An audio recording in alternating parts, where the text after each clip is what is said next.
भक्ति स्पेशल इस चैनल पर आप सभी का स्वागत है। नमस्कार दोस्तों, आइए जानते हैं। एक बार भगवान विष्णु जी शेषनाग पर बैठे बैठे बोर हो गए और उन्होंने धरती पर घूमने का विचार मन में किया। वैसे भी कई साल बीत गए थे धरती पर आए और वह अपनी यात्रा की तैयारी में लग गए। स्वामी को तैयार होता देखकर लक्ष्मी माँ ने पूछा, आज सुबह सुबह कहाँ जाने की तैयारी हो रही है? विष्णु जी ने कहा, हे लक्ष्मी, मैं धरती लोक पर घूमने जा रहा हूँ। तो कुछ सोचकर लक्ष्मी माँ ने कहा, हे देव, क्या मैं भी आपके साथ चल सकती हूँ? भगवान विष्णु ने 2 पल सोचा, फिर कहा, एक शर्त पर तुम मेरे साथ चल सकती हो। तुम धरती पर पहुंचकर उत्तर दिशा की ओर बिल्कुल मत देखना। इसके साथ ही माता लक्ष्मी ने हाँ कह के अपनी बात मनवा ली और सुबह सुबह माँ लक्ष्मी और भगवान विष्णु धरती पर पहुंच गए। अभी सूर्य देवता निकल रहे थे।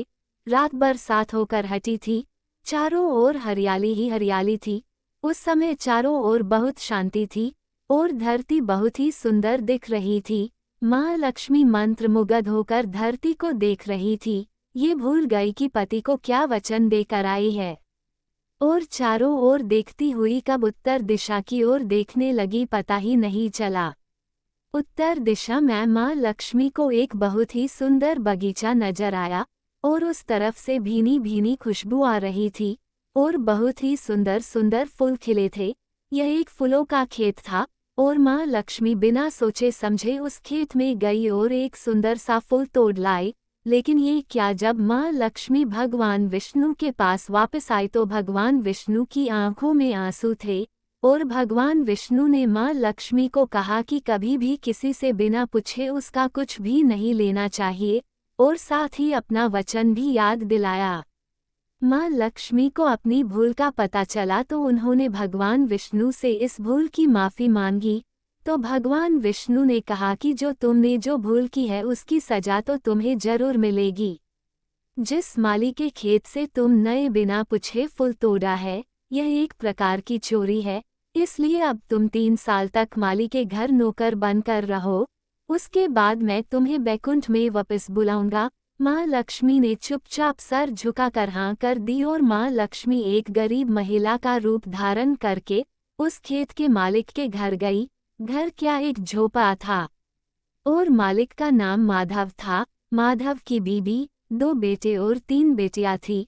सभी उस छोटे से खेत में काम करके किसी तरह से गुजारा करते थे। माँ लक्ष्मी जब एक साधारण और गरीब महिला बनकर जब माधव के झोपड़े पर गई तो माधव ने पूछा, बहन तुम कौन हो और इस समय तुम्हें क्या चाहिए? तब माँ लक्ष्मी ने कहा, मैं एक गरीब महिला हूँ। मेरी देखभाल करने वाला कोई नहीं। मैंने कई दिनों से खाना भी नहीं खाया। मुझे कोई भी काम दे दो, साथ में मैं तुम्हारे घर का काम भी कर दिया करूँगी। बस मुझे अपने घर में एक कोने में आसरा दे दो। माधव बहुत ही अच्छे दिल का मालिक था। उसे दया आ गई, लेकिन उसने कहा, बहन मैं तो बहुत ही गरीब हूँ। मेरी कमाई से मेरे घर का खर्च मुश्किल से चलता है। लेकिन अगर मेरी 3 की जगह 4 बेटियां होती तो भी मैंने गुजारा करना था।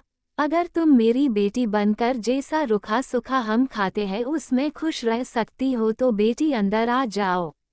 माधव ने माँ लक्ष्मी को अपने झोपड़े में शरण दे दी और माँ लक्ष्मी 3 साल उस माधव के घर पर नौकरानी बनकर रही। जिस दिन माँ लक्ष्मी माधव के घर आई थी उससे दूसरे दिन ही माधव को इतनी आमदनी हुई फूलों से कि शाम को एक गाय खरीद ली। फिर धीरे धीरे माधव ने काफ़ी जमीन खरीद ली और सब ने अच्छे अच्छे कपड़े भी बनवा लिए। फिर एक बड़ा पक्का घर भी बनवा लिया। बेटियों और बीबी ने गहने भी बनवा लिए और अब मकान भी बहुत बड़ा बनवा लिया था। माधव हमेशा सोचता था कि मुझे ये सब इस महिला के आने के बाद मिला है। इस बेटी के रूप में मेरी किस्मत आ गई है मेरी। और अब 3 साल बीत गए थे, लेकिन माँ लक्ष्मी अब भी घर में और खेत में काम करती थी। एक दिन माधव जब अपने खेतों से काम खत्म करके घर आया तो उसने अपने घर के सामने द्वार पर एक देवी स्वरूप गहनों से लदी एक महिला को देखा। ध्यान से देखकर पहचान गया, अरे ये तो मेरी मुँह बोली चौथी बेटी यानी वही महिला है। और पहचान गया कि यह तो माँ लक्ष्मी है। अब तक माधव का पूरा परिवार बाहर आ गया था और सब हैरान होकर माँ लक्ष्मी को देख रहे थे।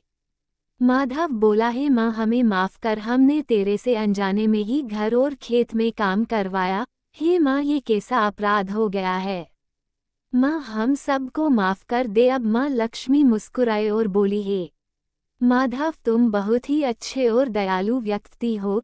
तुमने मुझे अपनी बेटी की तरह से रखा, अपने परिवार के सदस्य की तरह संभाला। इसके बदले मैं तुम्हें वरदान देती हूँ कि तुम्हारे पास कभी भी खुशियों की और धन की कमी नहीं रहेगी। तुम्हें सारे सुख मिलेंगे जिसके तुम हकदार हो। और फिर माँ अपने स्वामी के द्वारा भेजे रथ में बैठकर बैकुंठ चली गई। जय लक्ष्मी मैया, हम सभी पर आपकी कृपा दृष्टि बनाए रखना। अगर आपको हमारी वीडियो अच्छी लगी हो तो लाइक, शेयर और सब्सक्राइब करें। धन्यवाद।